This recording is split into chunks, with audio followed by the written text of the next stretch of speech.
I really, really miss the headphone jack. I really, really like AirPods, and so I'm okay with the headphone jack being gone.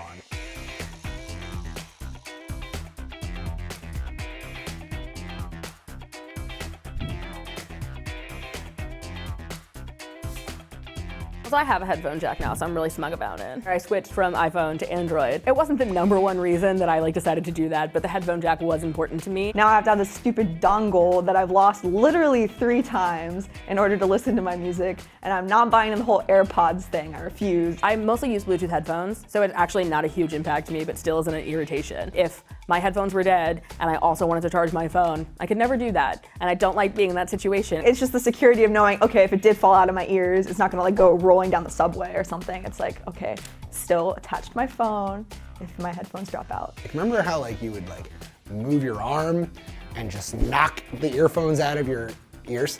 And then sometimes you get them caught on a door handle as you were walking into a room.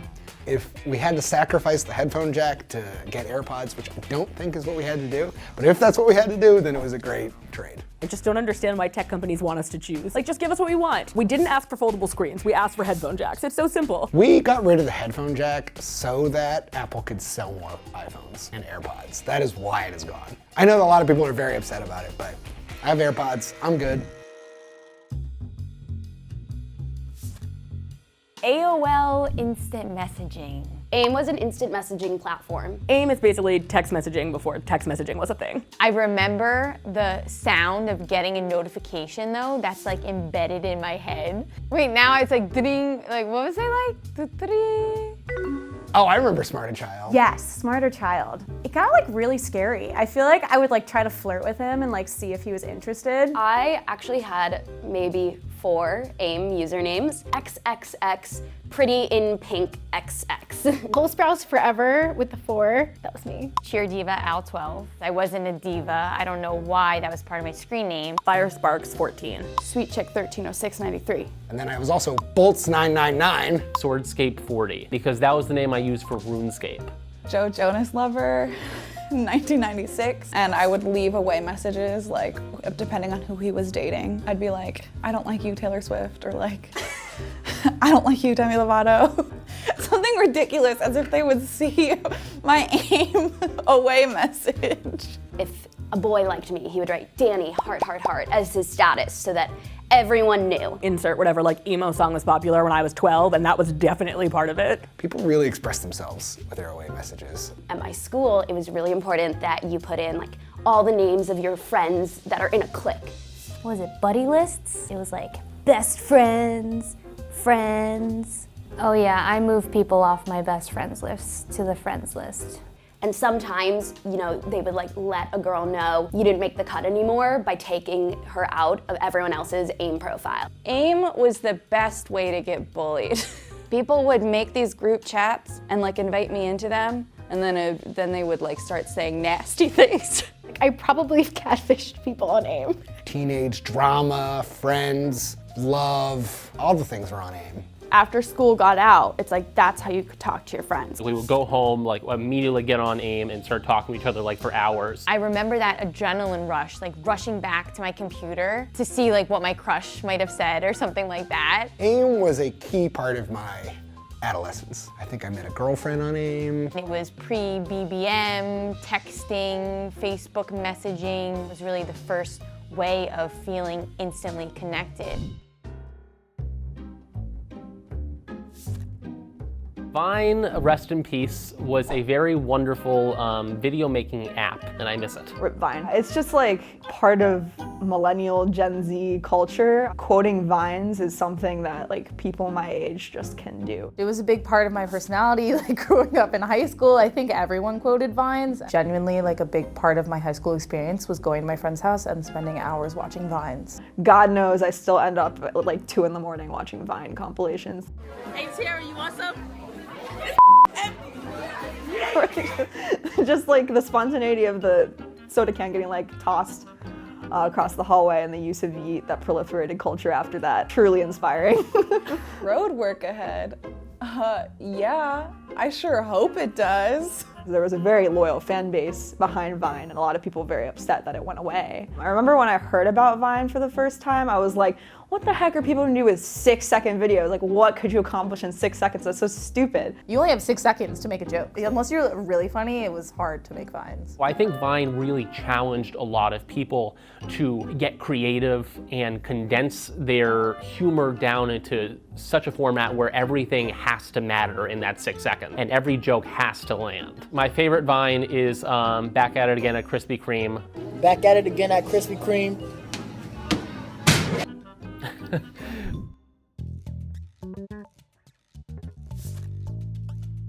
Moviepass is something I wanted so deeply to work. I did have Moviepass, and I used it for like a bit of the summer, and then it was like, we suck, and we don't work anymore. Moviepass was a way to see basically as many movies as you want in a week. When I heard about Moviepass, I signed myself up, I signed my roommate up, and I signed my boyfriend at the time up. I saw every movie that was in theaters. You saw movies you didn't really want to see because why not? It was free. I feel like everyone you knew had Moviepass for a hot second. Great, makes sense. I see a movie every single week. This is a bargain. I live in New York City. Going to the movies costs almost $20. This couldn't be cheaper. They certainly aren't making money, so I have to get in now. It was like being a teenager again when your parents are paying for you to go to the movies. I saved a lot of money through Moviepass until it was demolished. I probably saw at least 3 movies a week. They were literally just giving you money to go see a movie. Give me an inch, I will take the whole Oscar lineup. And I abused it to no end. I saw Black Panther 4 times using my Moviepass, and they made the rule that you could only see a movie one time, like the next week. Okay, like I'm convinced that Black Panther is the reason they had to make that rule. At its peak,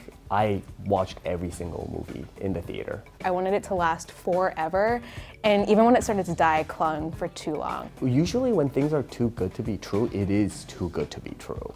That's, I think, the biggest lesson I learned from Moviepass. The last 2 months I had Moviepass, where I was arguing with myself on a daily basis, do I still have this? Does it make sense for me to keep this? But it was such a terrible service. It didn't do anything that I wanted from it, and I ended up not seeing any movies towards the end of it. And I think you can't ignore Moviepass just because it really started this whole subscription phase. These subscription services that are so convenient to use now would not be around if it wasn't for Moviepass. Blockbuster was a place where they stored Netflix movies on tape. Blockbuster was my family's one of our greatest traditions. That was the best surprise ever when my dad was like, we're going to Blockbuster. If the one copy of the video you wanted to watch was not at Blockbuster, you could drive another 10 or 15 minutes to a Hollywood Video. Blockbuster was an amazing, magical place to go when you're a 10-year-old kid in the middle of nowhere. Felt so expansive and oh my gosh, there's so many movies. I could watch any movie that I want. And you walk around and you're looking at all the boxes and seeing which ones look cool. And for me, it was what kind of Inspector Gadget movie do they have? I only rented Mary-Kate and Ashley movies. I would go straight, make a beeline to the kids section, and then find my movie while my parents would be in their section picking out whatever new release they wanted to watch. And then at the checkout, pick out a Nerd's Rope or a chocolate or whatever they had at the time. That experience of going with a family member, loved one, to a place like that and being able to bond over those things is not replaceable. Our brains are now wired in the binge mode. One movie's not enough, one episode's not enough. I'd have to go to Blockbuster every day for it. Oh, well now I'm definitely team Netflix. Netflix, if I had to choose one, but I feel there could have been an ecosystem where they both existed. I miss Blockbuster, but that's okay. Netflix is great. MP3 players are better CD players or better tape players. Do people still know what those are? Yeah, I remember specifically upgrading from my CD player that I hand decorated with rhinestones in 3rd grade and listened to the SpongeBob SquarePants movie soundtrack on. But I remember all the cool kids on the bus on field trips had iPod Touches. I used to have a CD player. It was a good CD player. I remember it had all these little stickers on it that said never skips or barely skips or something. And that was the best we could hope for. It sometimes skipped and that was fine. I just constantly wanted a new one. I mean, the thing with the iPod MP3 players, if you look at Classic, Touch, and Nano, all of them were extremely different. There was a reason to switch. Very early on, most MP3 players were mostly the same, I think. So I didn't really switch around and I stuck with one for a long time. I think MP3 players are flawed because they only have one function, but only because we live in the world now where you expect it to do so much more. At the time that they were created, it was mind-blowing, genuinely mind-blowing.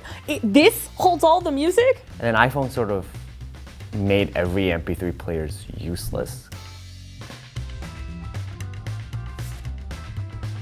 A Blackberry is kind of like a mini computer. Blackberry is like the saddest version of a smartphone. Blackberry was my first smartphone, and I remember being so cool that I could get internet and Brick Breaker, like RIP Brick Breaker. Blackberry was, I think, the first smartphone that everybody used. Now you have the luxury of being like, oh, it would be like if iPhones were, you know, half as cool. Everyone had a Blackberry, and I was begging my parents to get me one. My favorite part was BBM, which was the Blackberry Messenger. I loved pinging people. It was almost like a poke on Facebook, but a bit more aggressive because you would ping them and it would send them a ping in all caps with a bunch of exclamation marks.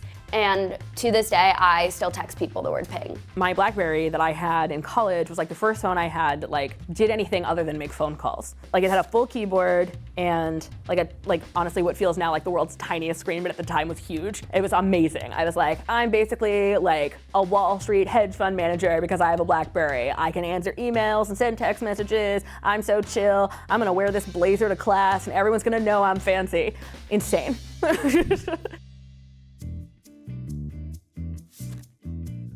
Amazon dash buttons were something that I still have a few of. I still kind of use them, but they're kind of dying. The way that they wanted people to use it was like, you stick your Tide Pod thing to your washing machine, so when you go, oh, I'm out of Tide Pods, boop, it orders it automatically. I think Amazon saw it as a way of customer lock-in and convenience. Just tap it and we'll send you more. And so it's just a very like kind of sticky way to keep your customer base. And there's something really nice about the physical and the digital interacting with each other in that kind of like George Jetson kind of way. Amazon found that like customers were using other avenues. Like people, I think, were using Amazon Alexa because you can use your Alexa.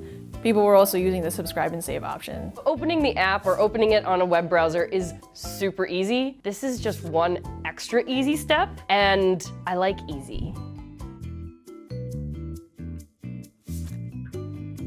MagSafe is a technology in which Mac laptops were able to charge with a power cord that magnetically connected instead of actually having to stick something in. I guess it's MagSafe because it's both magnetic and safe. The cord just comes off, your laptop stays on the table, there's no accidents, there's no danger of that getting, knocked over. Apple, in their sort of infinite wisdom, decided to go away from the MagSafe for USB-C, which is great. USB-C is great, but it doesn't need to be every single port. In fact, I don't have one of the newer MacBooks because of it. The best thing about Blockbuster, though, was just going and not knowing what you wanted. If you don't know what you want on Netflix, it is chaos. You just feel desperate. I get the autoplay coming at me, and it's just, stop.